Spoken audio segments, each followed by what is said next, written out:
Universal laws of money. Money is not mysterious. It does not flow to the lucky, the connected, or the blessed. Money flows to those who solve problems that matter.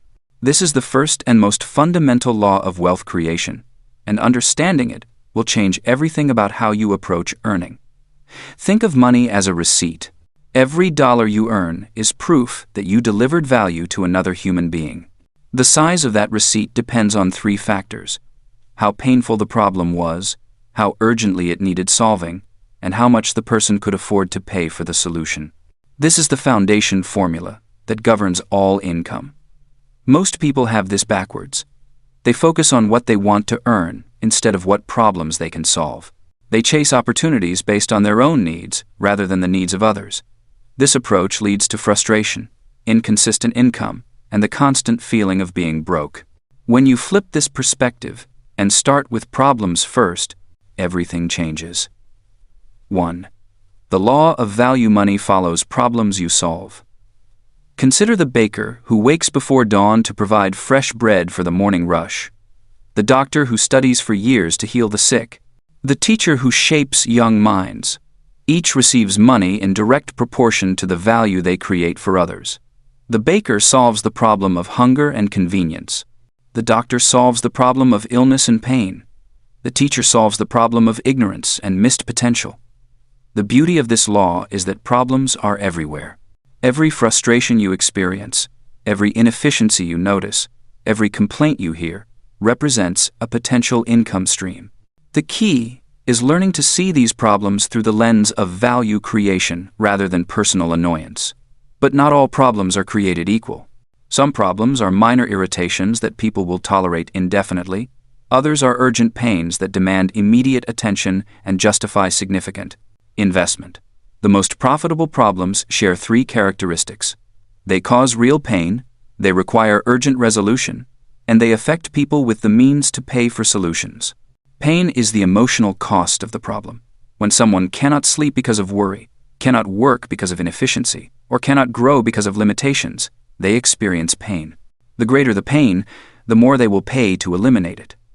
A headache might warrant a small payment for relief, but a life-threatening condition justifies enormous expense. Understanding the depth of pain helps you price your solutions appropriately. Urgency determines how quickly someone will act.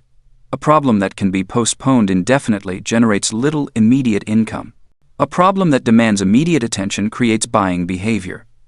The business owner losing customers every day cannot wait months for a solution. The parent with a crying child cannot delay action. Urgency transforms potential value into actual transactions. Purchasing power determines the ceiling of what someone can pay.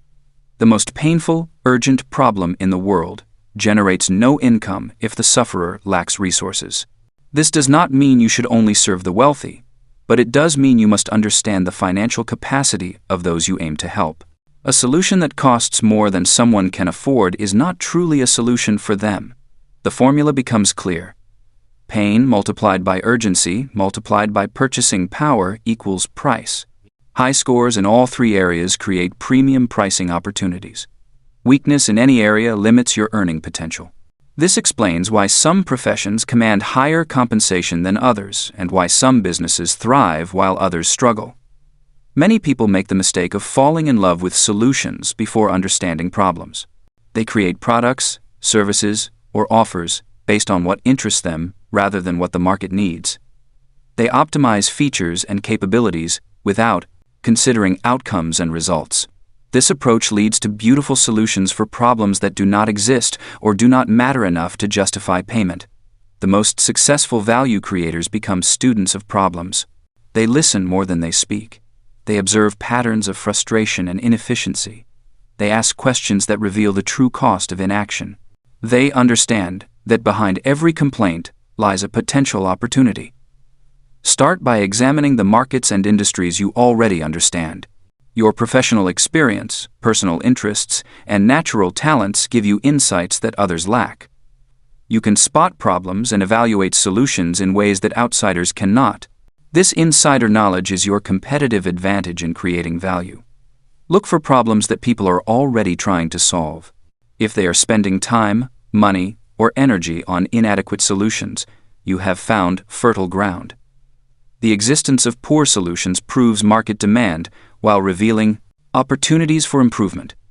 You do not need to create entirely new markets. You can capture existing ones with better offerings. Focus on outcomes rather than features. People do not buy products or services. They buy better versions of themselves and their situations. The busy executive does not buy time management training. She buys the confidence and control that come from organized productivity.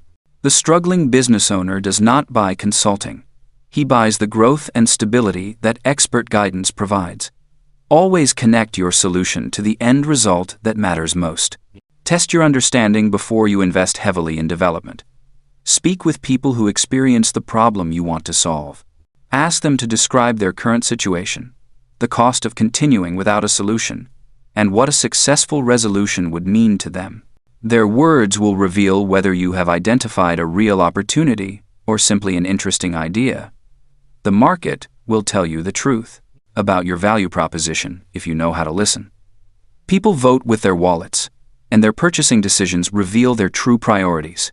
If they claim to want something but refuse to pay for it, either the problem is not painful enough, the urgency is not high enough, or the price exceeds their purchasing power. Adjust accordingly. Value creation is not a one-time event, but an ongoing process. Problems evolve, new challenges emerge, and solutions become obsolete. The most consistently successful people remain alert to changing needs and adapt their offerings accordingly. They build relationships that reveal new problems and create trust that enables higher value solutions. Your assignment is simple but powerful. This week, interview 5 people who might benefit from your skills or knowledge. Ask them about their biggest challenges, the impact of those challenges, and what solutions they have tried. Listen for problems that meet the criteria of pain, urgency, and purchasing power. Identify at least one problem worth $1,000 or more to solve. This is how wealth begins. With a clear understanding of the problems you can solve and the value you can create. Money is not the goal. It is the natural result of serving others effectively. Master this law, and you will never struggle to generate income again. 2.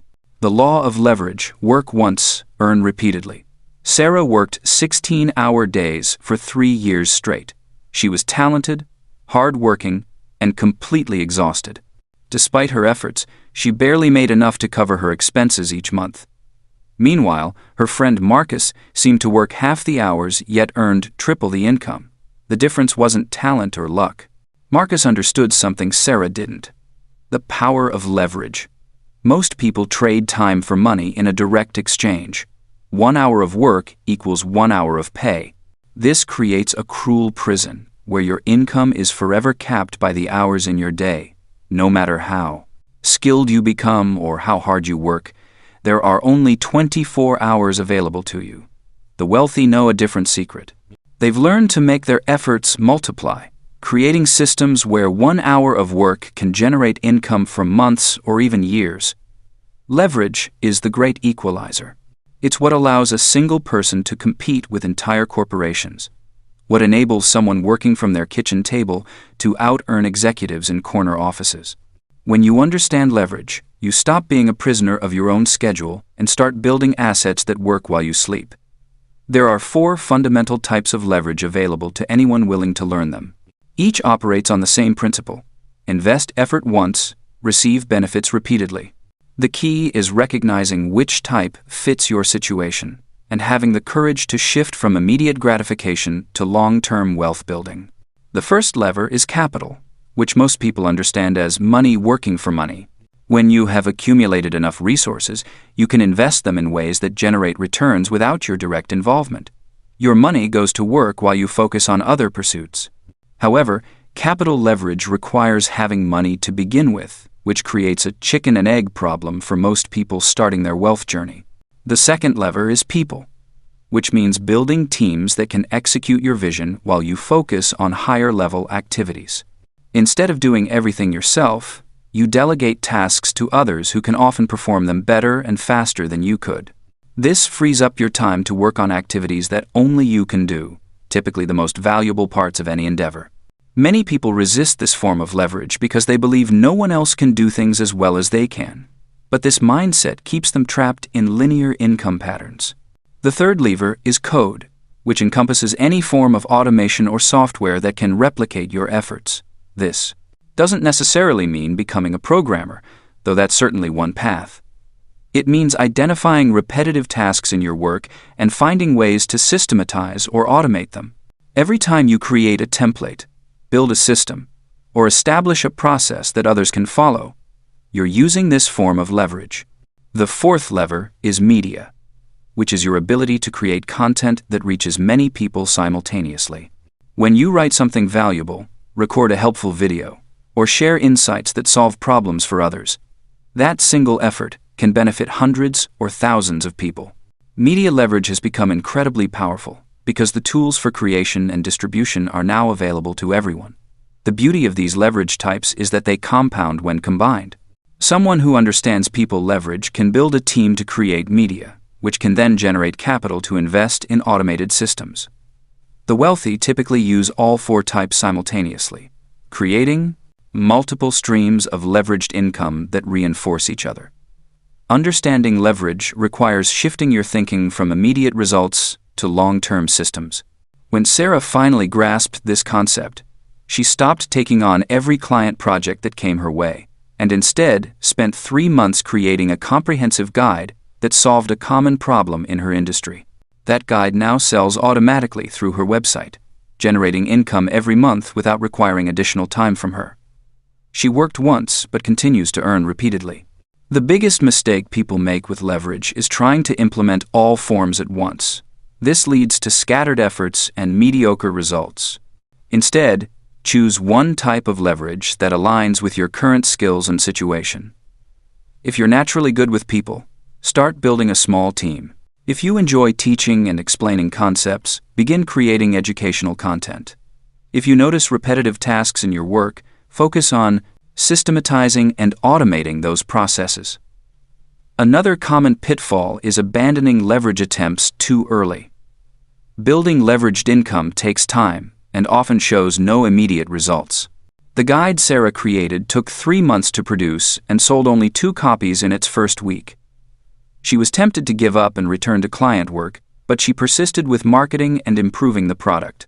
6 months later, it was generating more monthly income than her previous client work, and it required no ongoing time investment. Leverage also requires accepting that your initial attempts won't be perfect. The first team member you hire might not work out. Your first automated system might have bugs. Your first piece of content might reach only a handful of people. This is normal and expected. The key is to treat these as learning experiences rather than failures, continuously improving your leveraged assets until they produce reliable results. Many people resist leverage because it requires giving up control. When you hire someone, you must trust them to represent your work quality.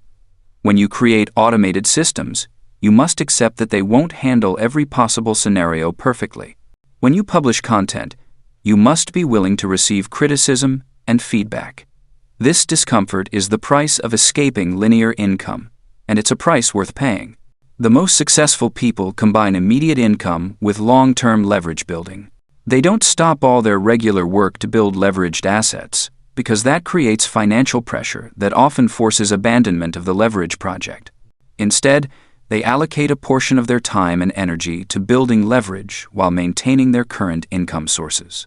As the leveraged income grows, they gradually shift more of their focus to activities that multiply their efforts. Leverage is not about working less, at least not initially. It's about working differently. The effort you put into building leveraged systems is often more intense than regular work, because you're creating something that must function without your constant presence. However, this upfront investment pays dividends for years to come. Start by examining your current work and identifying which aspects could be systematized, delegated, automated, or turned into reusable content. Every task you perform repeatedly is a candidate for leverage. Every problem you solve for one person is likely a problem faced by many others. Every skill you've developed through experience is knowledge that others would pay to acquire. The path from linear income to leveraged wealth begins with a single step: creating one asset that can generate value without your direct ongoing involvement. This might be a simple template that saves others time, a short guide that solves a specific problem, or a basic system that handles a repetitive task. The goal isn't to create something perfect, but to create something that works and generates value for others. Leverage transforms your relationship with work from trading time for money to creating value that compounds over time. It's the difference between being paid for your hours and being paid for your impact. When you master leverage, you join the ranks of people who have learned to make their efforts multiply, creating wealth that grows even while they sleep. 3. The law of compounding time rewards the consistent. The most powerful force in wealth building isn't intelligence, luck, or even hard work. It's something far simpler, yet infinitely more profound: the patient accumulation of small gains over time. This is the law of compounding, and understanding it transforms ordinary people into wealthy ones, not through dramatic leaps, but through the quiet magic of consistency. Imagine two friends who make identical decisions about money, with one crucial difference in timing. Sarah starts setting aside a modest amount when she's 25. David waits until he's 35 to begin the exact same practice. Both contribute the same amount each month for the same number of years. Yet when they reach retirement, Sarah has nearly twice as much wealth as David. This isn't because she contributed more money or made better investment choices. Time itself became her greatest ally. The mathematics behind this phenomenon reveals something extraordinary about how wealth actually grows. Money doesn't just add up linearly like rungs on a ladder. Instead, it multiplies exponentially like branches on a tree. Each dollar you save earns returns, and those returns earn returns, creating an ever-expanding web of growth that accelerates with each passing year. The longer this process continues, the more dramatic its effects become. This principle extends far beyond just money in accounts. Your skills compound when you practice them daily. A person who writes for 30 minutes each morning doesn't just become slightly better at writing over time. Their vocabulary expands, their thinking clarifies, their ability to persuade improves, and their reputation for clear communication grows. These benefits stack upon each other, creating opportunities and income streams that wouldn't exist otherwise. The writer who practices consistently for 5 years isn't just 5 times better than when they started. They're exponentially more valuable. Your reputation compounds in the same way. Each time you deliver excellent work, keep a promise, or help someone achieve their goals, you make a deposit into an invisible account of trust. This account doesn't just grow by addition. Each positive experience makes people more likely to recommend you, which creates more opportunities for positive experiences, which generates more recommendations. A person known for reliability doesn't just get more work. They get better work, at higher rates, with better people. The framework for applying compounding is deceptively simple: rate times time times consistency. Rate refers to the percentage of growth you achieve in any given period. Time represents the duration over which this growth occurs. Consistency means maintaining the practice without interruption. All 3 elements must work together, but consistency proves most crucial because it's the multiplier that makes the other 2 factors matter. Most people understand rate intuitively. They know that earning 10% annually beats earning 5%. They grasp that improving their skills quickly beats improving them slowly. What they often miss is how consistency amplifies these rates exponentially. A person who invests sporadically, even at high rates of return, will accumulate less wealth than someone who invests smaller amounts consistently at moderate rates. The magic isn't in the individual contributions or gains. It's in the unbroken chain of compounding periods that each enables the next. When you interrupt compounding, you don't just lose the money or progress from the interruption period. You lose all the future compounding that those contributions would have generated. If Sarah from our earlier example had stopped contributing for just 2 years in the middle of her journey, she wouldn't have just lost 2 years of contributions. She would have forfeited decades of growth that those contributions would have produced. This is why consistency matters more than perfection. and why starting imperfectly beats waiting for ideal conditions. The playbook for harnessing compounding begins with automating the process so it happens regardless of your mood, circumstances, or competing priorities. Set up systems that move a fixed percentage of every dollar you earn into wealth-building activities before you have a chance to spend it elsewhere. This isn't about the specific percentage or the particular vehicle you choose. It's about creating an unbreakable habit that compounds automatically. Simultaneously, dedicate a fixed amount of time each day to developing a valuable skill. This doesn't need to be hours. 30 minutes of focused practice, applied consistently over months and years, creates remarkable expertise. The key is choosing one primary skill that directly relates to your ability to create value for others, then practicing it so regularly that improvement becomes inevitable. The greatest enemy of compounding isn't market crashes, skill plateaus, or external obstacles. It's the human tendency to chase shiny objects and abandon proven strategies for the promise of faster results. Every time you stop one approach to try another, you restart the compounding clock at zero. The years you spent building momentum in the first direction don't transfer to the new direction. This is why wealthy people often appear conservative in their methods. They've learned that boring consistency beats exciting inconsistency every time. Another common pitfall is underestimating the early stages of compounding when progress feels slow. The first years of any compounding process produce modest, visible results. Your savings account grows gradually, your skills improve incrementally, your reputation builds slowly. This is when most people quit, convinced that the approach isn't working. They don't realize they're abandoning the strategy just before it reaches the inflection point where growth becomes dramatic and obvious.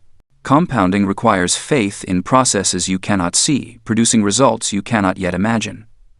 The person saving modest amounts in their 20s cannot visualize the wealth they'll possess in their 50s. The person practicing their craft daily cannot foresee the opportunities that will emerge from their accumulated expertise. This faith isn't blind optimism. It's confidence in mathematical principles that have worked reliably throughout human history. The earlier you begin any compounding process, the less effort you need to achieve extraordinary results. This creates a paradox where the people who most need dramatic wealth building are often the least positioned to benefit from compounding's power. Young people with decades ahead of them can achieve remarkable wealth with modest, consistent efforts, but they rarely have the wisdom to begin. Older people have the wisdom to understand compounding's importance, but they have less time for it to work its magic. This doesn't mean it's ever too late to start. Compounding begins working from the moment you begin, regardless of your age or current circumstances. The best time to plant a tree was 20 years ago, but the second best time is today. The same principle applies to every form of compounding, whether financial, skill-based, or reputation-driven. Your action step is to create 2 unbreakable systems today. First, automate a fixed percentage of your income to flow into wealth-building activities before you can spend it on anything else. Start with whatever percentage feels sustainable, then increase it gradually as the habit solidifies. Second, block out a fixed amount of time each day for developing one specific skill that increases your ability to create value for others. Protect this time like you would protect a meeting with the most important person in your life. Compounding rewards those who understand that wealth isn't built through dramatic gestures or perfect timing. It's built through the patient accumulation of small advantages that multiply into extraordinary results over time. The person who grasps this law and applies it consistently will find that time becomes their greatest asset, turning modest beginnings into remarkable endings through nothing more mysterious than the magic of compound growth. 4. The law of cash flow. Cash is oxygen. Money sitting in your account is like air in your lungs. Without it, everything else stops mattering. You can have the most brilliant business plan, the strongest network, and the best intentions, but if cash stops flowing, your financial world collapses. This is why understanding cash flow is not optional.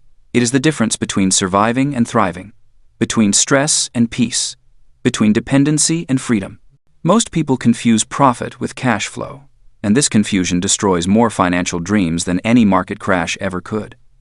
Profit is what appears on paper after you subtract expenses from income. Cash flow is what actually moves through your hands, when it arrives, and whether you can access it when bills come due. You can be profitable on paper while being broke in reality. You can have assets worth millions while unable to buy groceries. Cash flow is the reality check that separates financial fantasy from financial survival. Think of cash flow as the heartbeat of your financial body.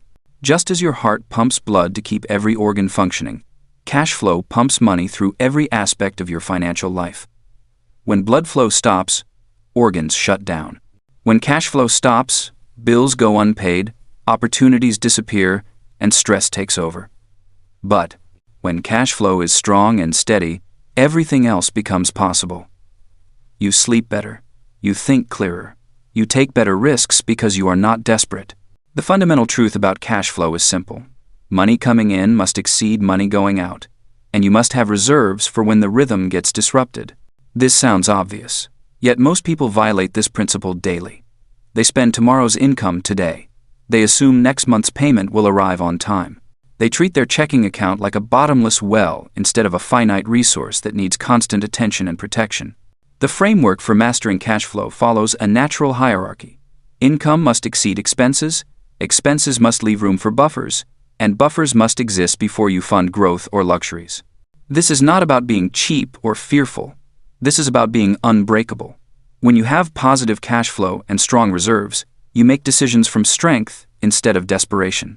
You negotiate better deals because you can walk away. You sleep better because emergencies cannot destroy you. Creating positive cash flow starts with understanding the difference between fixed and variable expenses.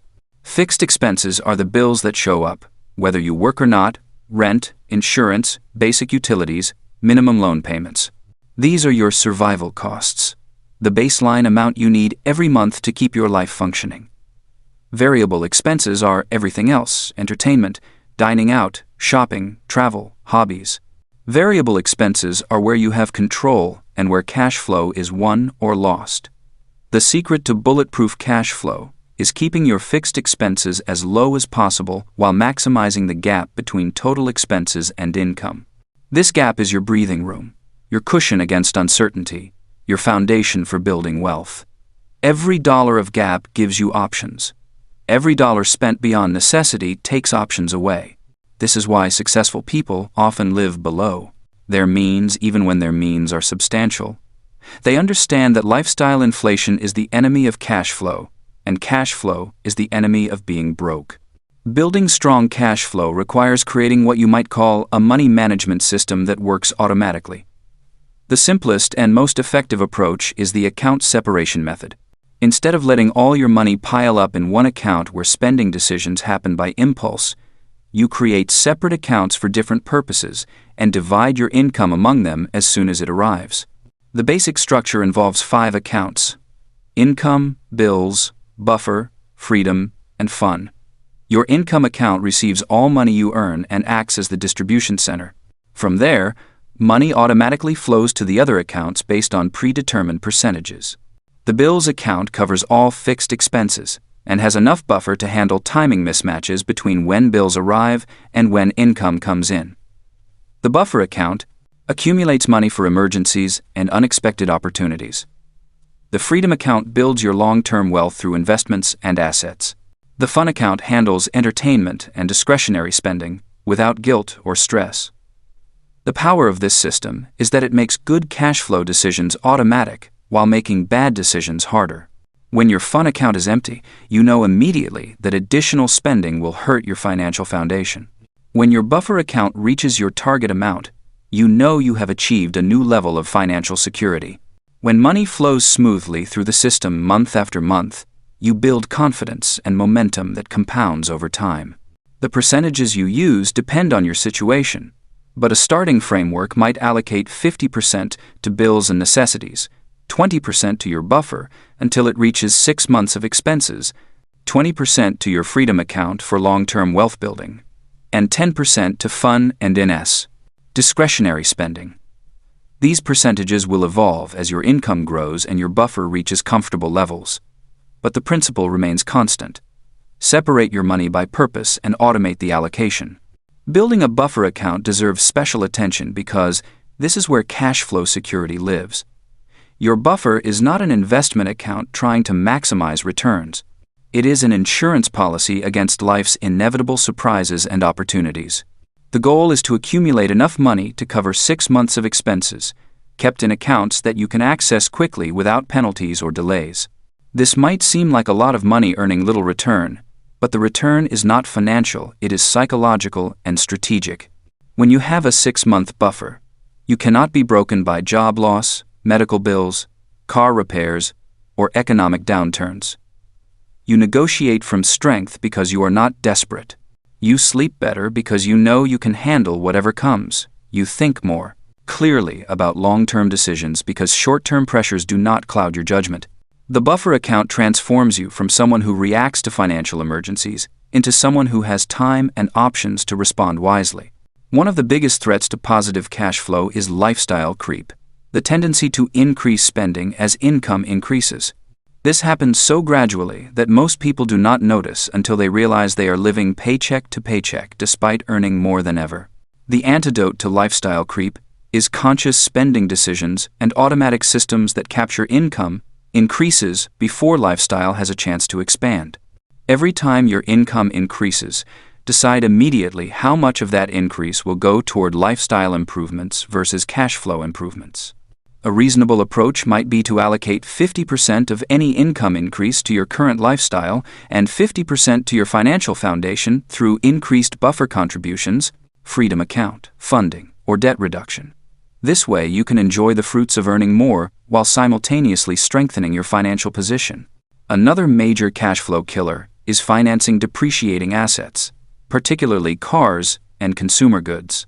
When you finance something that loses value over time, you create negative cash flow that extends far into the future. Instead of paying once and moving on, you pay monthly for years while the item becomes worth less and less. This destroys cash flow and keeps you trapped in cycles of payments that limit your options. The alternative is to buy reliable used assets with cash when possible, or to finance only appreciating assets like real estate or business equipment that generates income. This might mean driving a less impressive car or waiting longer to buy certain items, but it means keeping more of your income working for you instead of flowing to lenders and interest payments. Protecting cash flow also means understanding the timing aspects of money movement. Income rarely arrives on the same day bills are due. Client payments come late. Seasonal businesses have months of high and low income. Understanding these timing patterns and planning for them prevents cash flow crunches that force expensive decisions like borrowing money or missing opportunities. The weekly money review becomes your cash flow management tool. Every week, spend 20 minutes looking at the upcoming week's expected income and expenses, checking account balances, and identifying potential timing issues before they become problems. This simple habit prevents most cash flow surprises and helps you make adjustments when necessary. Cash flow is not just about survival, it is about positioning yourself to take advantage of opportunities when they arise. When you have strong positive cash flow and healthy reserves, you can invest in yourself, your business, or assets when others are forced to pass. You can help family and friends when they need it. You can take calculated risks because failure will not destroy you. The ultimate goal is to reach a point where your passive income exceeds your expenses, creating permanent positive cash flow that does not depend on your active work. This is financial freedom in its purest form when cash flows to you automatically from investments, businesses, or assets you own, covering your lifestyle without requiring your daily effort. Until you reach that point, managing cash flow consciously and systematically is your path to getting there while remaining unbreakable along the way.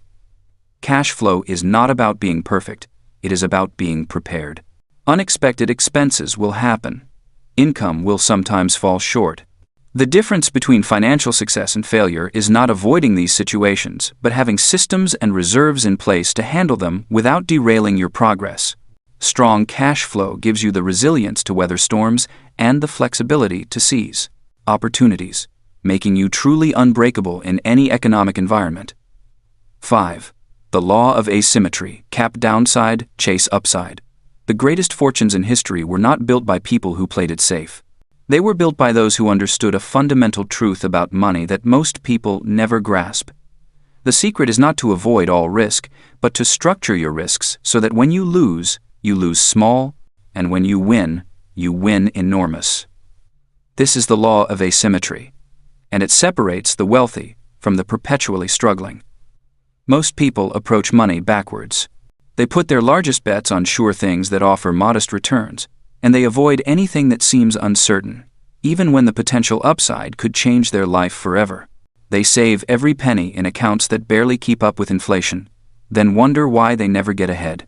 Meanwhile, they unknowingly take massive risks on things like having only one source of income or buying expensive items that lose value the moment they purchase them. The asymmetric thinker flips this completely. They protect their foundation with boring, safe choices, then allocate a small portion of their resources to opportunities where the potential gain far exceeds the potential loss. They understand that you can be wrong 9 times out of 10 and still come out far ahead as long as that one win is big enough. Consider the simple mathematics of asymmetry. If you make 10 bets, each risking $100, and 9 of them fail completely, you lose $900. But if that 10th bet returns $10,000, you are still ahead by more than $9,000. This is not gambling when done correctly. This is intelligent risk allocation based on understanding that the size of the outcome matters more than the probability of success. The barbell strategy embodies this principle perfectly. Picture a barbell in your mind. Most of the weight sits on the far ends, with nothing in the middle. Apply this to your money. Put the majority of your resources in extremely safe places. These are your government bonds, your savings accounts, your index funds that track the entire market. This money will never make you rich, but it will never disappear either. This is your foundation, your peace of mind, your insurance against catastrophe. On the other end of the barbell, place a small percentage of your resources into opportunities with massive upside potential. This might be starting your own business, investing in someone else's new venture, learning a high-value skill, or creating intellectual property that could generate income for decades. These bets might fail completely, but the potential return is so large that just one success can transform your entire financial picture. The crucial insight is what you avoid: the middle. The middle is where most people put their money, and it is where fortunes go to die slowly. The middle is the moderately risky investment that promises decent returns, but could still lose half its value. The middle is the expensive degree that might help your career, but saddles you with debt for years. The middle is the franchise that requires your life savings but only pays you a modest salary. These middle ground choices offer neither the safety of the truly safe nor the explosive potential of the truly asymmetric. Understanding asymmetry changes how you view opportunities entirely. Instead of asking whether something will definitely work, you start asking what happens if it does work versus what happens if it does not. A young person spending a year learning to write persuasive copy faces a small downside of time and effort, but the upside of mastering a skill that can generate income for life. Someone who starts a newsletter about their area of expertise risks only their time, but could build an audience that becomes the foundation of their career. A person who negotiates for equity in a growing company instead of just a higher salary risks very little, but could share in unlimited upside. The asymmetric mindset also applies to how you protect yourself from large losses. The worst financial disasters happen not because people took calculated risks, but because they failed to limit their downside. They put everything into one investment, one business, one source of income. They bought the largest house they could qualify for, maximizing their monthly payments and minimizing their flexibility. They accumulated debt that grew faster than their income. These choices have unlimited downside and limited upside, the exact opposite of what builds wealth. Smart protection means thinking through what could go wrong and ensuring those scenarios would not destroy you. This is why you maintain emergency funds even when the money could be invested for higher returns. This is why you diversify your skills so no single change in the market can eliminate your earning power. This is why you avoid debt on items that lose value, even when you could technically afford the payments. The beautiful paradox of asymmetry is that taking more small risks actually makes you safer over time. When you limit your downside and maximize your upside on each individual bet, the law of large numbers works in your favor. Some opportunities will fail, as expected, but the successes will more than compensate for the failures. Your wealth becomes anti-fragile, growing stronger from the volatility that destroys those who bet everything on false certainties. This approach requires patience and discipline that most people lack. You must be comfortable with failure on individual bets, knowing that failure is part of the process rather than evidence that the strategy is wrong. You must resist the urge to put more money into the asymmetric opportunities when they start working, maintaining your barbell allocation even when the upside bets are performing well. You must also resist the fear that keeps most people from taking any asymmetric bets at all. Fear is the enemy of asymmetric thinking. People fear losing their small bet so much that they never place it, not realizing they are already taking a much larger risk by limiting themselves to only safe, low-return options. The person who keeps all their money in savings accounts is betting their entire future on the assumption that their current income will continue and be sufficient. That is actually a much more dangerous bet than allocating a small portion to learning new skills or creating additional income streams. The law of asymmetry extends beyond just money to every aspect of building wealth. The relationships you cultivate, the skills you develop, the content you create, the problems you solve for others. All of these can be approached asymmetrically. Meeting one person could change your career trajectory. Mastering one skill could multiply your income for decades. Creating one piece of work could generate value long after you finish it. Solving one problem could become the foundation of your business. The key is recognizing asymmetric opportunities when they appear and having the courage to act on them while keeping your downside small. This means starting projects before you feel ready, reaching out to people who seem out of your league, learning skills that might not have obvious immediate payoffs, and saying yes to opportunities that stretch you beyond your comfort zone. The downside of trying and failing is usually much smaller than it appears, while the upside of success is usually much larger than you can imagine. Most people live their entire lives without ever placing a truly asymmetric bet. They optimize for avoiding small losses while accidentally guaranteeing that they will never achieve large gains. They choose the certain mediocrity of the middle over the uncertain possibility of transformation. The law of asymmetry offers a different path. Protect your foundation with boring choices, then use a small portion of your resources to chase opportunities where the potential gains dwarf the potential losses. Structure your risks correctly, and you need to be right only occasionally to build wealth that lasts. 6. The law of attention distribution beats invention. The world is full of brilliant ideas that never made their creators a single dollar. Meanwhile, people with average ideas but exceptional ability to capture attention build fortunes. This is the harsh truth that most people refuse to accept. Invention without distribution is worthless, but distribution without invention can still make you wealthy. Money flows where attention goes, and attention flows to those who understand how to earn it, keep it, and convert it into trust. You can create the most valuable solution in the world, but if nobody knows about it, you might as well have created nothing at all. The law of attention teaches us that your ability to attract and hold human focus directly determines your financial success. Think about the merchants in ancient marketplaces. The one who shouted the loudest, told the best stories, and drew the biggest crowds sold the most goods. The quiet merchant with superior products often went home empty-handed. This dynamic has never changed. The medium has evolved, but the message remains the same. Those who capture attention capture wealth. The foundation of the law of attention rests on a simple truth. People buy from those they know, like, and trust. This progression is not optional. You cannot skip steps. Someone must first become aware of your existence before they can develop any feelings about you.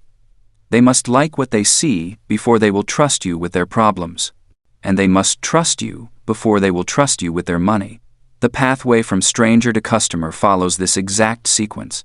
First, You must break through the noise to get noticed.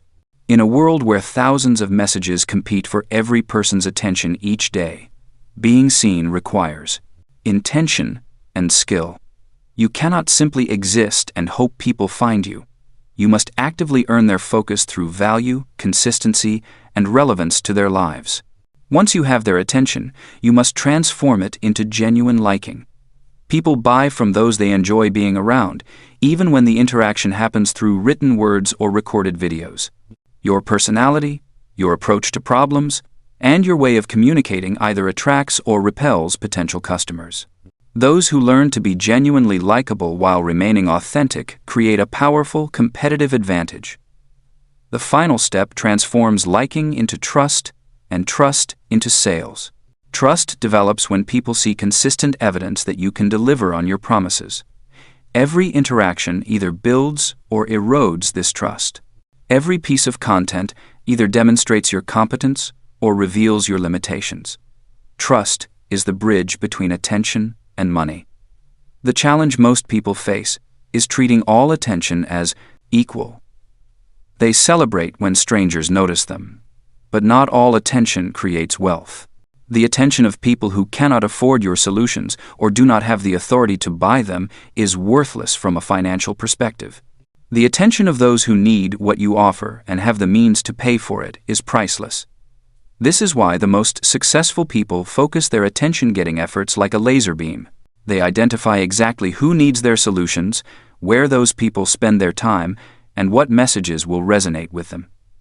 They ignore everyone else. This focus allows them to create deeper connections with fewer people rather than shallow connections with many people. The modern world offers unprecedented opportunities to capture attention, but it also creates unprecedented noise. Every person with access to communication tools becomes a broadcaster. The result is an attention economy where focus becomes increasingly scarce and valuable. Those who understand how to cut through this noise by providing genuine value will always find an audience willing to pay for their solutions. The secret to winning the attention game is understanding that attention is earned through service, not demanded through force. You cannot trick people into paying attention to you for very long. You cannot manipulate them into trusting you without eventually being exposed. The only sustainable approach is to genuinely help people solve problems, achieve goals, or improve their lives in some measurable way. This means every piece of content you create, every message you share, and every interaction you have must provide some form of value. People give their attention to those who give them something useful in return. This could be entertainment, education, inspiration, or solutions to specific problems. Without this value exchange, attention quickly disappears. The most powerful form of attention-getting content is proof. People want to see evidence that your solutions actually work. They want case studies, before and after results, and testimonials from others who have succeeded by following your guidance. They want to see behind the scenes of your process. They want to understand not just what you do, but how you do it and why it works. This is why successful practitioners document their work openly. They share their methods, their results, and even their failures. This transparency builds trust faster than any marketing message ever could. When people can see the real impact of your work, they begin to imagine similar results for themselves. This imagination creates desire, and desire creates customers. The platform you choose for capturing attention matters less than your consistency on that platform. Every communication channel has its own culture, pace, and expectations. Some people try to be everywhere at once and end up being effective nowhere. The better approach is to master one platform completely before expanding to others. Deep expertise on one platform beats shallow presence on many platforms. Mastery means understanding not just how to use the platform, but how to use it in a way that serves your specific audience. Different groups of people prefer different types of content, different communication styles, and different frequencies of contact. What works for reaching young professionals might fail completely when trying to reach experienced executives. What resonates with creative types might bore analytical thinkers. The key is to become genuinely helpful to a specific group of people and then be consistently present in their lives. This requires publishing regularly, responding to questions and comments, and continuously refining your message based on what generates the most positive response. Over time, you become a trusted source of information and guidance for that community. Email communication deserves special attention because it provides direct access to interested people without depending on platform algorithms or policies. When someone gives you their email address, they are granting you permission to enter their personal space. This permission is valuable and should be treated with respect. Regular, valuable email content builds stronger relationships than any social platform can provide. The biggest mistake people make when building attention is focusing on vanity metrics instead of business metrics. The number of followers, likes, or views means nothing if those people never become customers. A smaller audience of genuinely interested prospects is infinitely more valuable than a large audience of casual observers. Quality of attention always trumps quantity of attention. This is why successful attention builders focus on engagement over reach. They want people who comment, share, ask questions, and eventually buy their solutions. They measure success by how many meaningful conversations their content generates, how many problems they help solve, and how many people take action based on their guidance. The law of attention requires patience because trust builds slowly. People need to see consistent evidence of your competence over time before they will trust you with important problems or significant amounts of money. This means you must be willing to provide value long before you ask for anything in return. You must prove your worth through your actions before people will pay for your solutions. The compound effect applies to attention just as it applies to money. Each valuable piece of content builds on the previous ones. Each satisfied customer becomes a source of referrals. Each successful case study makes the next sale easier. Over time, your reputation begins to work for you, attracting attention and customers without constant effort on your part. Your promise to your audience becomes your most important business asset. This promise defines what people can expect from you, what problems you solve, and what transformation you provide. When your promise is clear and consistently delivered, people know exactly when to think of you and what to expect when they work with you. The law of attention teaches us that distribution beats invention because the best solution that nobody knows about helps nobody and generates no wealth. But when you combine a good solution with excellent distribution, you create a money-making machine that can run for decades. Master this law, and you will never struggle to find customers for your solutions. 7. The law of ownership. Own the asset, not just the labor. There's a fundamental difference between working for money and having money work for you. Most people spend their entire careers trapped in the first category, trading their time for dollars in an endless cycle that stops the moment they stop working. The wealthy understand something different entirely. They focus on owning assets that generate income without their constant presence. Think about the difference between a baker who works 16 hours a day making bread and a baker who owns the bakery. Both might earn the same amount initially, but their futures look completely different. The first baker is trapped by his own success, unable to take a day off without losing income. The second baker has built something that works even when he's sleeping. The distinction isn't just philosophical, it's the difference between survival and wealth. The law of ownership states that true wealth acceleration happens when you own equity, intellectual property, and revenue-generating rights, rather than simply selling your hours. When you own the asset, you capture the full value of what you've created. When you only provide labor, you receive a fraction of that value while someone else owns the profitable parts. This principle applies whether you're an artist, consultant, writer, or craftsperson. The artist who creates a single painting and sells it once earns money from their labor.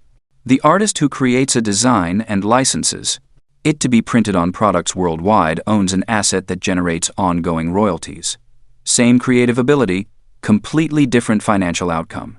Most people never make this transition because they confuse being busy with building wealth. They pride themselves on how hard they work, how many hours they log, how indispensable they've become. But indispensability in labor is actually a trap. It means you can never step away, never scale beyond your personal capacity, never build something larger than yourself. The path from labor to ownership follows a predictable progression. You start by selling your time directly, consulting, freelancing, providing services. This is necessary and valuable, but it shouldn't be permanent.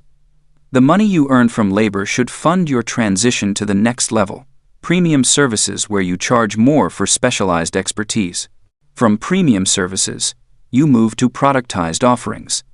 Instead of custom work for each client, you create standardized solutions that solve common problems. A consultant who writes custom reports for every client is selling labor. A consultant who creates a proven framework and delivers it consistently has productized their service. Same expertise, but now it's scalable and valuable beyond the time invested. The next level is pure products, or intellectual property. This is where you create something once and sell it repeatedly. Books, courses, software, designs, systems, processes, anything that can be reproduced without rebuilding from scratch. When you own intellectual property, you're earning money from past work while you sleep. The highest level is owning platforms or equity stakes. This means owning pieces of businesses, real estate, or systems that generate income from other people's work. You're not just selling your own output, you're capturing value from entire ecosystems. The key insight is that each level builds on the previous one. You don't skip from labor directly to platform ownership. You use the income from labor to fund productization. You use the freedom from productized services to create intellectual property. You use the cash flow from intellectual property to acquire equity stakes. Many people resist this progression because labor feels safe and predictable. You work, you get paid. The relationship is clear and immediate. Ownership feels riskier because the payoff is delayed and uncertain. But this thinking misses the real risk, being permanently dependent on your ability to work. What happens when you get sick, want to travel, or simply want to pursue other interests? Labor stops, income stops. Ownership also compounds in ways that labor never can. If you're paid for your time, there's a ceiling to your earnings based on how many hours exist in a day and how much you can charge per hour. If you own assets, there's no theoretical limit to how much value they can generate.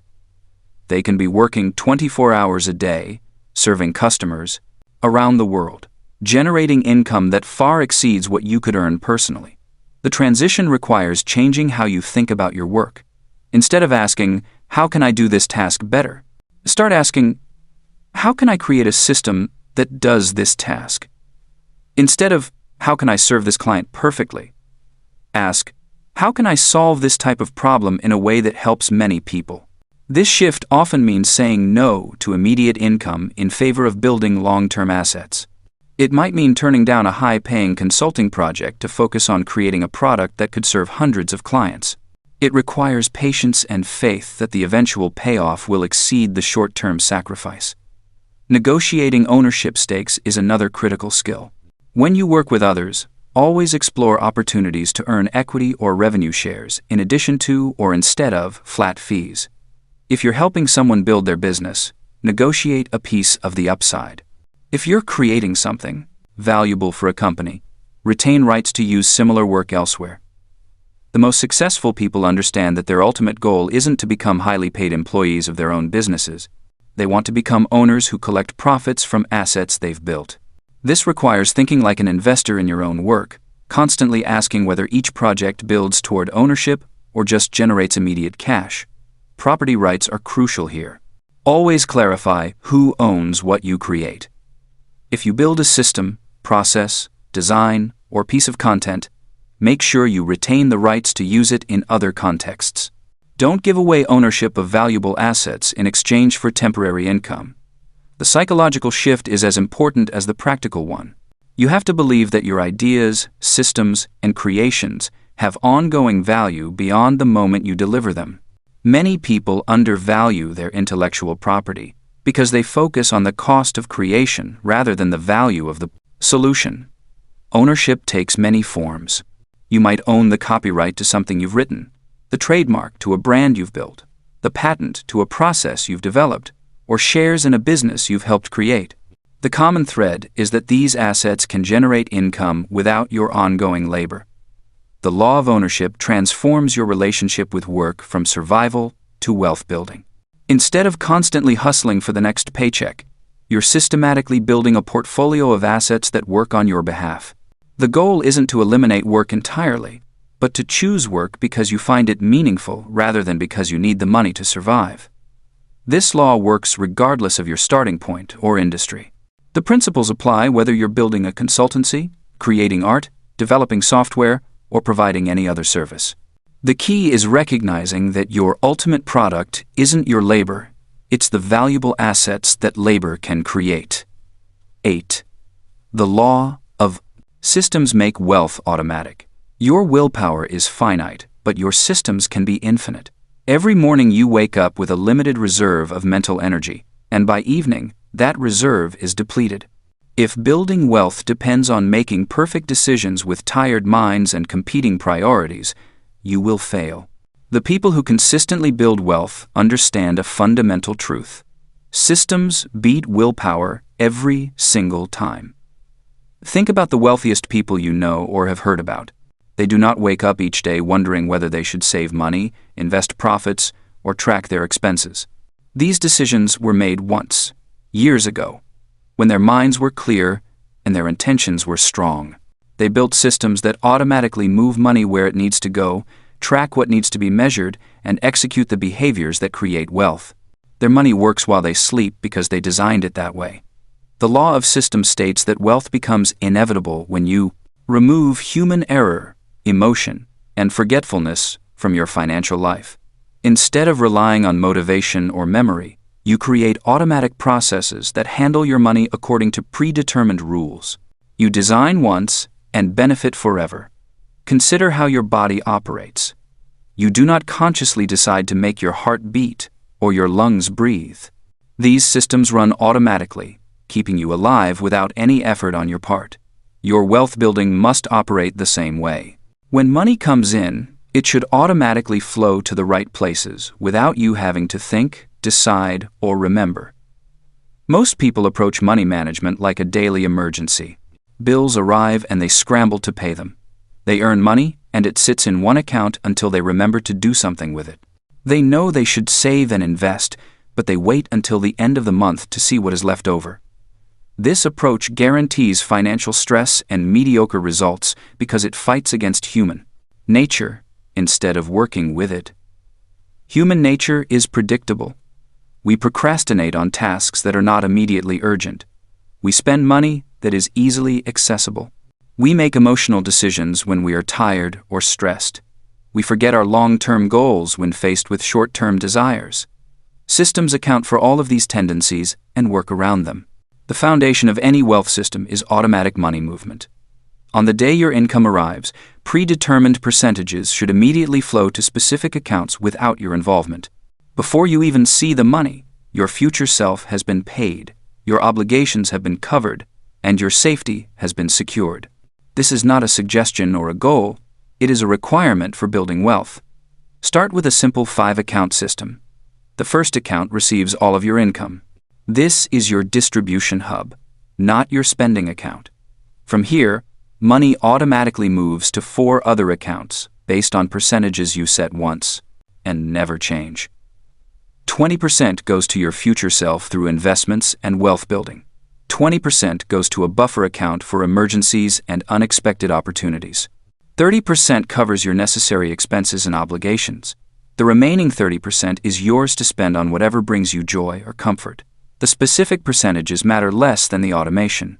Some people start with smaller percentages for wealth building and buffers, then increase them over time. The key is that these transfers happen automatically, on the same day, every time, without any decision-making required. Your money follows predetermined rules instead of daily whims.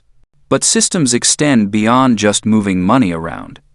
Wealth building requires consistent measurement and adjustment, which means you need systems for tracking and reviewing your progress. Most people avoid looking at their money situation because it feels overwhelming or discouraging. A system removes the emotion from this process. Schedule a 20-minute weekly money review at the same time every week.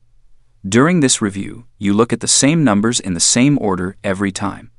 How much came in this week? How much went to each account? What is your total in each bucket? Are there any unusual expenses or income items that need attention? This is not a time for major decisions or emotional reactions. It is simply data collection. The weekly review serves multiple purposes. It keeps you connected to your money without obsessing over daily fluctuations. It helps you catch problems early, before they become emergencies. Most importantly, it reinforces the positive momentum of your wealth-building systems. Each week, you see concrete evidence that your future self is being funded and your safety is growing. Systems also apply to how you earn money. If your income depends entirely on active effort every day, you have not built a system. You have built a job. True wealth systems include components that generate income with minimal ongoing input. This might mean creating products that sell while you sleep, building processes that other people can execute, or investing in assets that produce regular returns. Look for opportunities to systemize your income-generating activities. If you provide services, develop standard packages with fixed scopes and pricing. If you create products, build sales processes that work without your constant involvement. If you have expertise, package it into formats that can be sold repeatedly without recreating the work each time. The most powerful wealth systems include feedback loops that automatically improve over time. Your weekly money review should include questions that help you optimize your approach. Which income sources are growing? Which expenses provide the most value? What opportunities are emerging that you should test? These insights should feed back into adjustments to your systems. Many people resist building financial systems because they worry about losing flexibility or control. They want to make decisions about their money based on current circumstances and feelings. This approach feels more natural, but it produces worse results. Systems provide more real flexibility, not less, because they handle the basics automatically and free your mental energy for higher-level decisions. When your wealth building runs on autopilot, you can focus on opportunities that require creativity and judgment. When your safety buffer grows automatically, you can take calculated risks without jeopardizing your security. When your expense management is systematized, you can spend freely within your predetermined limits without guilt or worry. Building effective systems requires honest assessment of your own patterns and weaknesses. If you tend to overspend when money is easily accessible, your system should make spending money less convenient. If you procrastinate on important financial tasks, your system should make these tasks happen automatically. If you get overwhelmed by too many accounts or tracking methods, your system should be simpler, not more complex. Start with systems that address your biggest money problems first. If you struggle to save consistently, begin with automatic transfers to savings. If you often forget to pay bills on time, set up automatic payments. If you lose track of spending, implement a simple tracking system. Each system you add should solve a real problem in your financial life. The goal is not to create the perfect system immediately, but to replace chaos with predictable processes. Your systems will evolve as your situation changes and your wealth grows, but the principle remains constant. Make good financial decisions once, then let systems execute those decisions repeatedly. Systems work best when they align with your natural rhythms and preferences. If you are naturally detail-oriented, your systems can include more tracking and analysis. If you prefer simplicity, keep your systems minimal but consistent. The best system is the one you will actually use. Your wealth is not built by perfect days or heroic efforts. It is built by adequate systems running consistently over long periods. When you remove the daily burden of financial decision-making and replace it with automatic processes, wealth becomes not just possible, but inevitable. 9. The law of protection: build moats and sleep well. Wealth without protection is like building a magnificent house on quicksand. You can work tirelessly to accumulate money, but if you fail to safeguard what you create, everything can vanish in an instant. The 9th universal law of money teaches us that keeping what you make is just as important as making it in the first place. Protection is not paranoia, it is wisdom. Think of protection as building moats around your financial castle.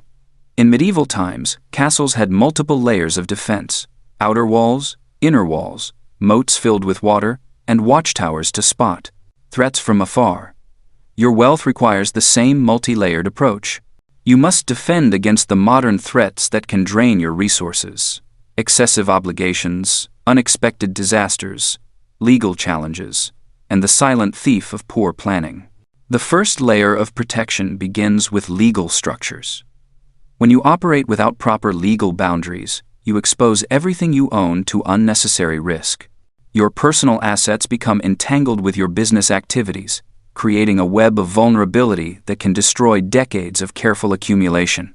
Establishing clear legal separation between your personal finances and your income-generating activities is like building that first outer wall around your castle. This separation serves multiple purposes beyond mere protection. It creates clarity in your financial life, making it easier to track the performance of your various ventures. It also signals professionalism to those who might do business with you, opening doors that remain closed to those who operate informally. Most importantly, it limits your liability exposure, ensuring that problems in one area of your life cannot destroy everything else you have built. The second layer involves financial protection through insurance and emergency reserves. Insurance is often misunderstood as an unnecessary expense, but it functions as a transfer of risk.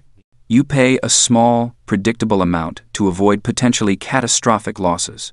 The key is understanding which risks to transfer and which to retain. You cannot insure against every possible misfortune, nor should you try. Instead, focus on protecting against losses that would be financially devastating, while accepting smaller risks that you can handle from your own resources.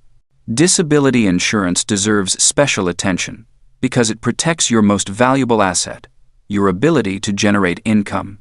Most people insure their homes and vehicles but leave their earning capacity completely unprotected. This makes no financial sense. Your future earnings represent hundreds of thousands or even millions in total value, yet this asset often goes uninsured while items worth far less receive comprehensive coverage. Emergency reserves serve as your financial shock absorbers, providing stability when unexpected events disrupt your income or create sudden expenses. These reserves should be easily accessible and kept separate from your investment accounts. The goal is not growth, but preservation and availability.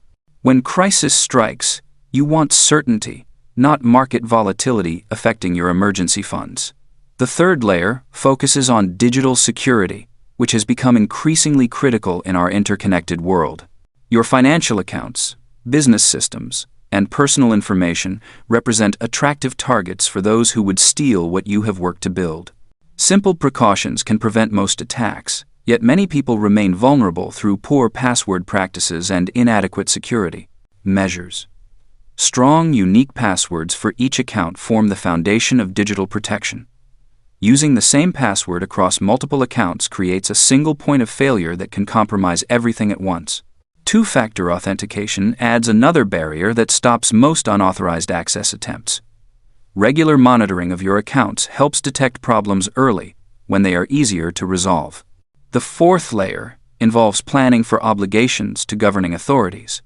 While taxes are often viewed as an unavoidable burden, proper planning can significantly reduce this drag on your wealth accumulation. The key lies in understanding the difference between avoidance and evasion. Avoidance involves using legal strategies to minimize obligations, while evasion involves illegal methods that create enormous risks. Effective planning requires thinking ahead rather than reacting after the fact. Many strategies must be implemented before the year ends or before certain events occur. Waiting until spring to think about the previous year's obligations severely limits your options and almost guarantees you will pay more than necessary. Record keeping forms the backbone of effective planning. Without accurate records, you cannot take advantage of legitimate deductions and strategies. More importantly, poor records leave you vulnerable if your affairs are ever questioned. The time invested in maintaining good records pays dividends both in reduced stress and lower financial obligations. Business entity selection plays a crucial role in both legal protection and efficient planning. Different structures offer different combinations of protection and benefits, and the right choice depends on your specific situation and goals. What works well for one person may be inappropriate for another, which is why cookie-cutter approaches often fail to deliver optimal results. The timing of income and expenses can significantly impact your obligations. Accelerating deductions into high-income years while deferring income to lower-income periods can save substantial amounts over time. This requires advanced planning and good record-keeping, but the benefits often justify the extra effort involved. Protection also means avoiding common traps that can destroy wealth quickly. Mixing personal and business finances creates both legal and practical problems. Personal guarantees on business obligations eliminate much of the protection that business entities are designed to provide. Inadequate documentation of business decisions can create problems years later when memories fade and circumstances change. Regular review and updates ensure your protection strategies remain effective as your situation evolves. Legal structures that made sense when you were starting out may become inadequate as your wealth grows. Insurance coverage amounts that seemed generous a few years ago may no longer provide adequate protection. Planning strategies that saved money in the past may become counterproductive as laws change and your circumstances evolve. Professional guidance becomes increasingly valuable as your wealth grows and your situation becomes more complex. The cost of professional advice often seems high until you consider the cost of making expensive mistakes.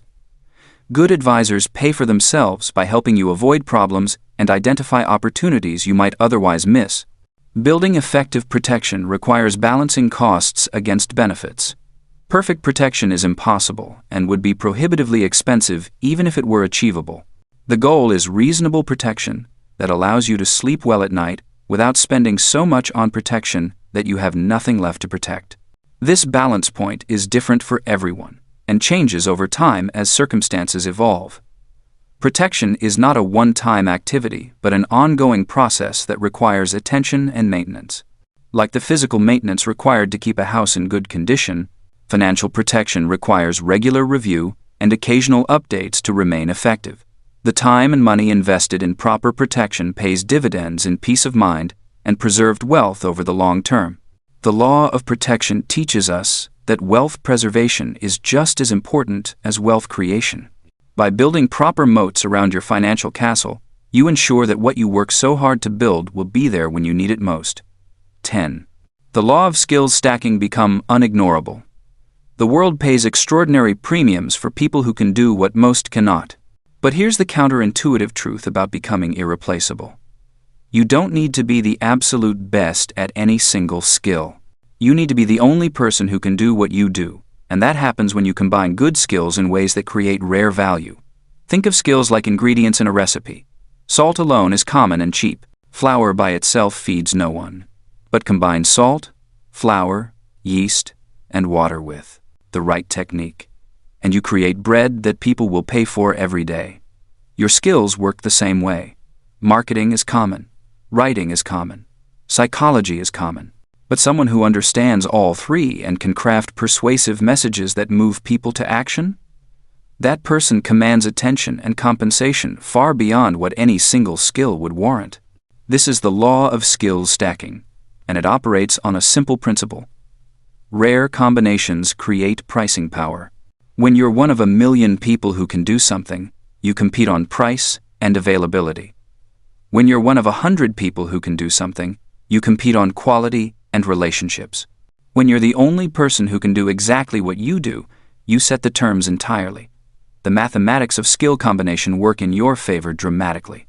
If you're in the top 20% of 3 different valuable skills, the intersection of all 3 might contain only a few dozen people in your entire market. You don't need to be the world's greatest anything. You need to be the only person who brings your particular combination of capabilities to the problems you choose to solve. Most people approach skill development like collectors gathering trophies. They take courses, earn certificates, and accumulate knowledge without connecting it to outcomes or combinations. This creates what appears to be learning but produces no leverage in the marketplace. Real skill stacking is strategic and intentional. You develop a core competency deeply, then add complementary abilities that multiply the impact and reach of your primary strength. The framework for powerful skill stacking follows a T-shaped profile. The vertical line represents your spike of deep expertise, the thing you do better than most people around you. This could be analysis, design, teaching, building, selling, or organizing. The horizontal line represents the breadth skills that amplify your core ability and make you more valuable in more situations. Your core skill is your foundation, but your multiplier skills determine your ceiling.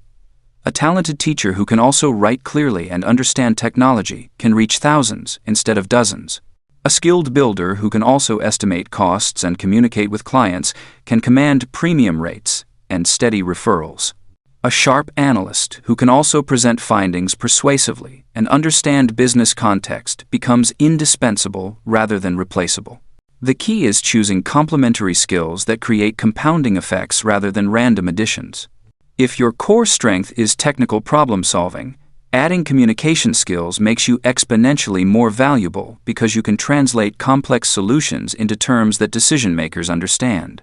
Adding basic business understanding makes you even more powerful because you can align technical solutions with actual business needs. Each additional skill doesn't just add to your value, it multiplies the impact of everything else you can do. The most powerful skill combinations often cross traditional boundaries. The accountant who understands psychology can help clients make better financial decisions, not just track numbers. The writer who understands technology can create content that actually gets found and shared, not just admired by other writers. The salesperson who understands operations can make promises that companies can actually keep, building trust instead of burning bridges. Certain skills act as universal multipliers because they enhance everything else you do. Communication is perhaps the most important multiplier skill because every other capability becomes more valuable when you can express it clearly and persuasively. If you can write, speak, and listen well, you can learn faster, teach better, sell more effectively, and build stronger relationships.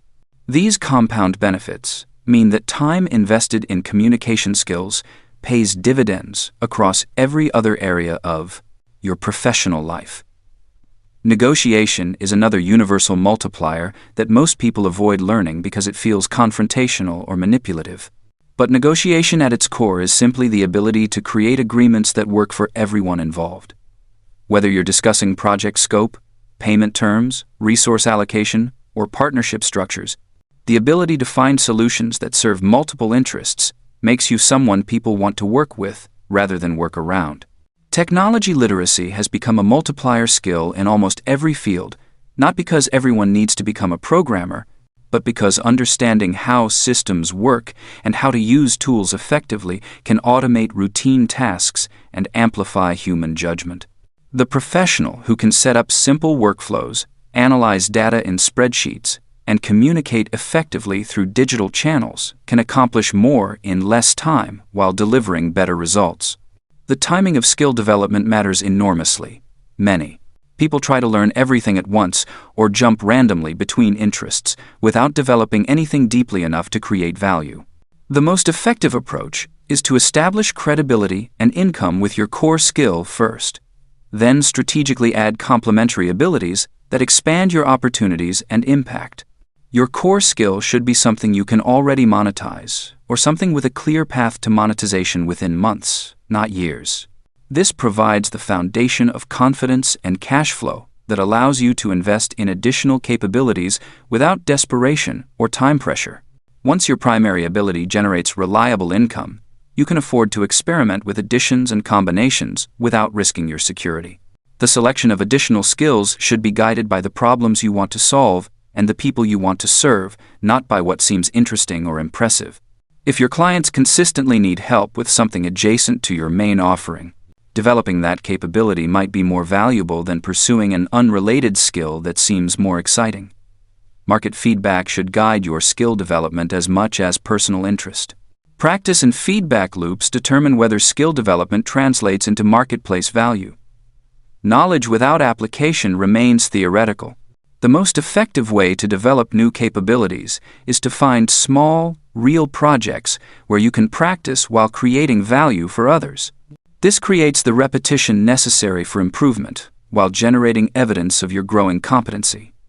Documentation of your skill development and application creates proof that others can evaluate and trust. Rather than simply claiming capabilities, you can point to specific examples of problems solved and outcomes created.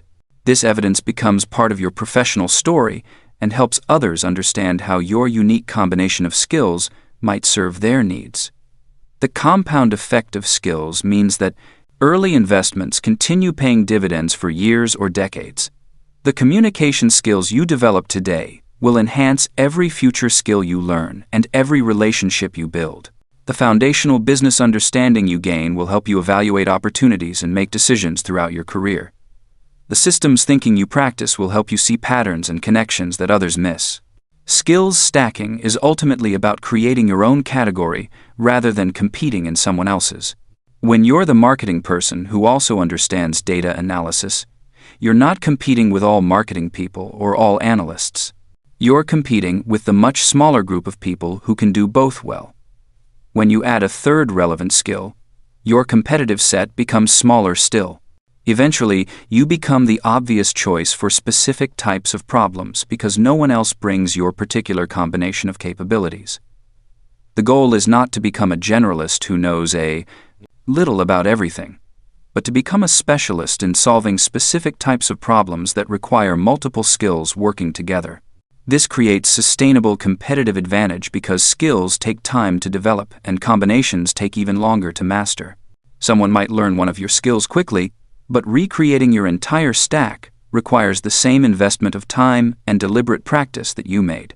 Your unique combination of skills becomes part of your professional identity and personal brand.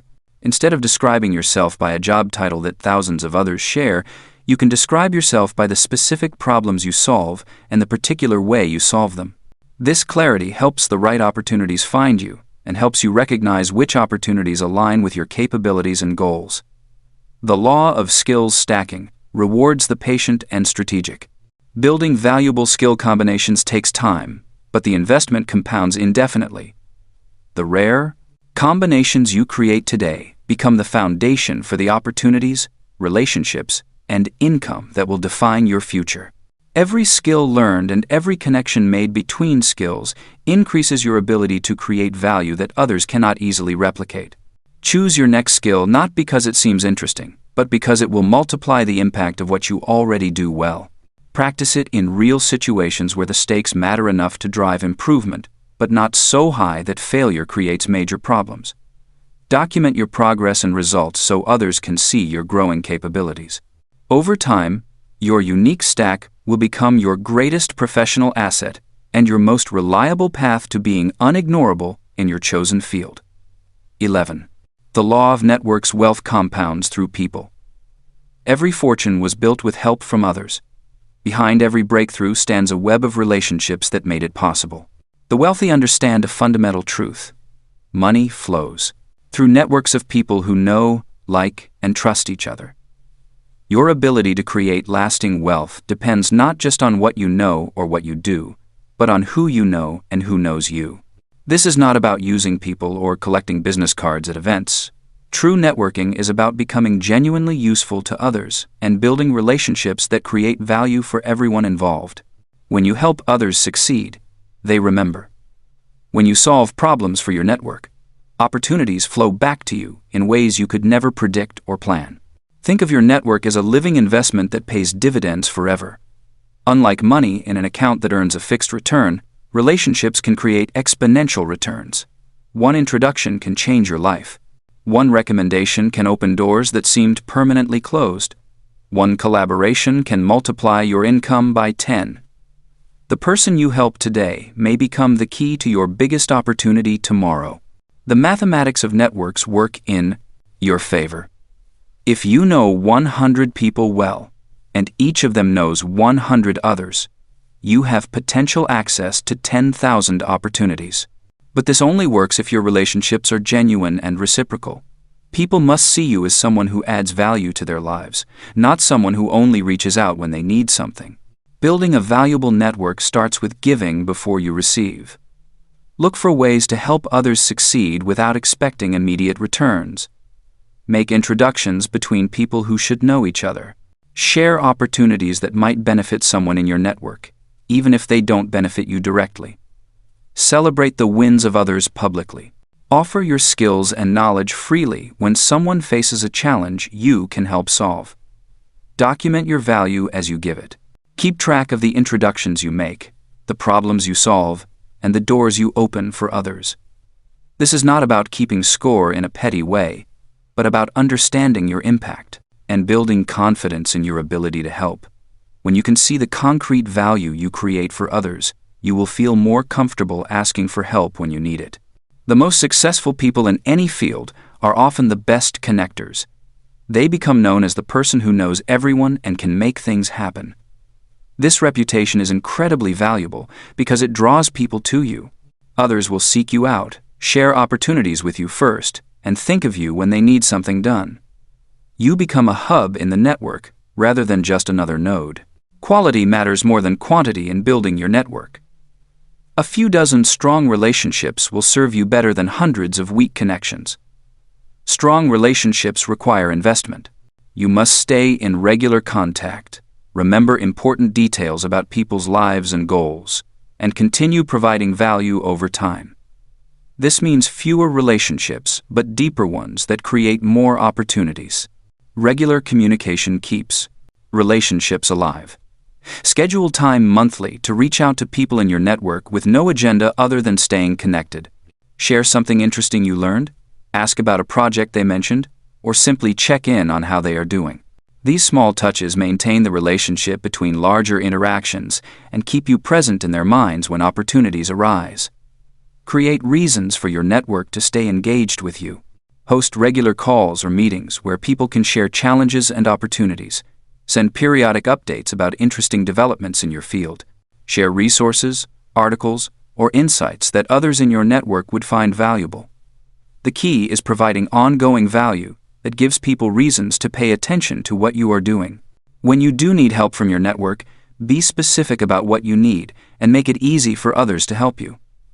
Instead of saying you are looking for new opportunities, explain exactly what type of work you want, what problems you solve, and what kind of introduction would be most helpful. Give people the language they need to describe your value to others. The easier you make it for someone to help you, the more likely they are to do it. Always close the loop when someone helps you. If someone makes an introduction for you, update them on what happened. If someone refers business to you, let them know the outcome. If someone shares an opportunity that leads to success, make sure they know their role in your win.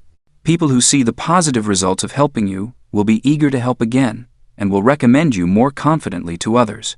Your network should include people at different levels and in different areas.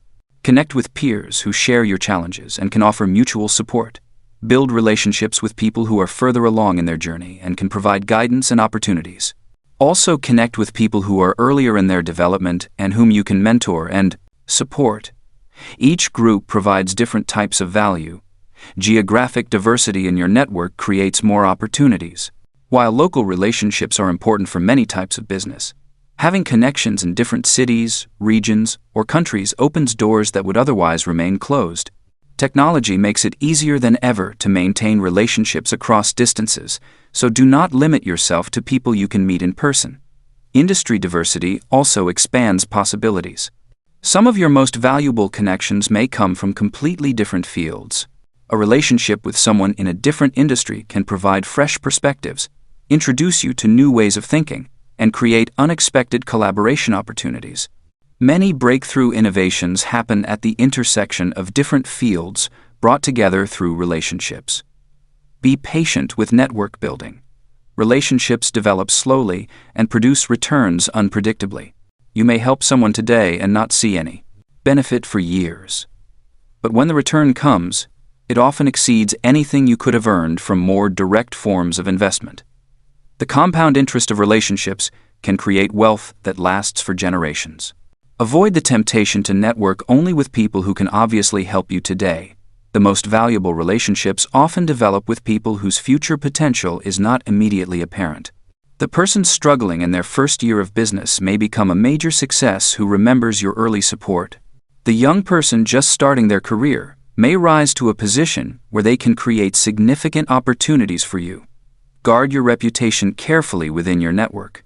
Word travels fast through interconnected relationships, and your reputation affects how people think about helping you or working with you. Always deliver on your promises. Treat people with respect and maintain confidentiality when appropriate. A damaged reputation within your network can close off opportunities for years. As your network grows and your reputation strengthens, you will find that opportunities begin coming to you without active searching. People will think of you first when they have projects that match your skills. They will recommend you for opportunities before they are publicly available. They will include you in conversations and decisions that can shape your future. This is when networking transforms from something you do into something that works for you automatically. Networking is not a project with an endpoint, but a way of approaching relationships throughout your career. Every person you meet, every project you work on, and every challenge you face is an opportunity to build or strengthen connections. The investments you make in relationships today will pay dividends for decades to come, creating a foundation for wealth that compounds through the power of human connection. 12. The law of enough. Win the game by defining it. The most dangerous person in any game is someone who has already won but keeps playing anyway. They take risks they cannot afford, chase rewards they do not need, and eventually lose everything they worked so hard to build. Money has a way of changing the rules on you if you let it. The antidote is simple but profound. Decide what enough looks like before you get there. Most people never define enough. They chase an ever-moving target, always believing that the next milestone will finally bring satisfaction. First, it's paying the bills. Then, it's a comfortable life. Then it's keeping up with others who seem to have more. This endless pursuit turns money from a tool of freedom into a prison of perpetual wanting. The law of enough breaks this cycle by teaching you to win the game by defining it clearly. Enough is not about settling for less or limiting your potential. It is about understanding that true wealth comes from having what you need when you need it, plus the security to weather storms and the freedom to make choices based on what matters to you rather than what you can afford. When you know your enough number, every dollar beyond it becomes a choice rather than a compulsion. The foundation of enough begins with understanding the difference between your needs and your wants. Your needs are surprisingly modest when you strip away social pressure and advertising. Food, shelter, clothing, healthcare, transportation, and meaningful work or leisure. These basics can be met at many different price points, and the relationship between cost and satisfaction is not linear. A meal that costs 10 times more than another meal does not provide 10 times the nourishment or enjoyment. Your wants, on the other hand, are infinite by design. Every want satisfied creates new wants. Every level achieved reveals new levels to aspire to. This is not a character flaw, but a feature of human psychology that once helped our ancestors survive. In a world of abundance, however, this same drive can become destructive if left unchecked. The freedom number is your personal definition of financial independence. Take your annual spending and multiply it by 25. This gives you the amount that, if invested conservatively, could theoretically support your current lifestyle indefinitely without you needing to work. If you spend $40,000 per year, your freedom number is 1 million. If you spend $60,000 per year, your freedom number is 1.5 million. This calculation assumes your money will earn roughly 4% per year after accounting for inflation, which history suggests is reasonable for balanced investments over long periods. The beauty of this approach is that it puts you in control of both sides of the equation. You can reach your freedom number faster by increasing your income, but you can reach it even faster by decreasing your spending. Most people focus entirely on the income side and ignore the spending side. This is a mistake. Every dollar you cut from your annual expenses reduces your freedom number by $25. Cut $4,000 from your annual spending, and you need $100,000 less to reach financial independence. For many people, optimizing their spending is the fastest path to enough. The key is to optimize, not minimize. Minimizing means cutting everything regardless of its value to you. Optimizing means spending intentionally on what truly improves your life and cutting ruthlessly on what does not. Some people find great joy in expensive hobbies, travel, or dining. Others find the same satisfaction in simpler pleasures. Neither approach is right or wrong, but both require honest self-reflection about what actually makes you happy versus what you think should make you happy. Lifestyle inflation is the enemy of enough. As your income grows, your spending tends to grow with it, keeping you on the same treadmill at a higher speed. The solution is to lock your lifestyle at a level that feels comfortable but not extravagant, then direct all additional income toward your freedom number. This requires discipline in the short term but creates exponential benefits over time. The concept of enough applies to more than just money. It applies to possessions, achievements, recognition, and experiences. A person who needs constant validation will never have enough praise. A person who measures worth through possessions will never own enough things. A person who defines success through comparison with others will never achieve enough because there will always be someone with more. True enough comes from internal validation rather than external circumstances. It comes from knowing that you have what you need to live according to your values and support the people you care about. It comes from the confidence that you can handle whatever challenges arise without compromising your principles or your security. This does not mean you stop growing or achieving after reaching enough. It means you change the reason why you grow and achieve. Instead of moving from scarcity and fear, you move from abundance and choice. Instead of working because you have to, you work because you want to. Instead of accumulating because you need more, you accumulate because you enjoy the game or want to create something meaningful. The transition from scarcity to abundance thinking is gradual and requires practice. Scarcity thinking sees every opportunity as potentially the last one. It hoards resources and relationships. It makes decisions based on fear of loss rather than excitement about gain. Abundance thinking recognizes that opportunities are renewable, that value can be created rather than just captured, and that helping others succeed often leads to your own success. When you reach your enough number, you discover something interesting about money. Beyond meeting your needs and reasonable wants, additional money provides diminishing returns on happiness and security. The difference between having enough and having twice enough is much smaller than the difference between having nothing and having enough. This insight frees you to focus on other forms of wealth: relationships, health, knowledge, experiences, and contribution. Some people fear that defining enough will make them complacent or reduce their motivation. The opposite tends to be true. When you remove financial pressure from your decisions, you often become more creative, more willing to take meaningful risks, and more focused on work that matters to you. Many of the most innovative and impactful people in history did their best work after achieving financial security, not while chasing it. The process of defining enough requires you to examine your values and priorities honestly. What kind of life do you actually want to live? What experiences matter most to you? What legacy do you want to leave? What would you do if money were not a constraint? These questions reveal what enough looks like for you personally, separate from what society or your peers might expect. Your enough number will likely evolve over time, and that is perfectly natural. Life circumstances change. Responsibilities grow or shrink. Priorities shift. What matters is that you have a conscious, intentional target rather than drifting without direction. Review and adjust your definition of enough regularly, but resist the urge to inflate it simply because you can afford more. The law of enough is ultimately about freedom and choice. When you know what enough looks like and you achieve it, every financial decision becomes optional rather than necessary. You can choose work based on fulfillment rather than just compensation. You can be generous without sacrificing your security. You can take risks on things that matter to you without threatening your foundation. This is how you win the game, by defining it.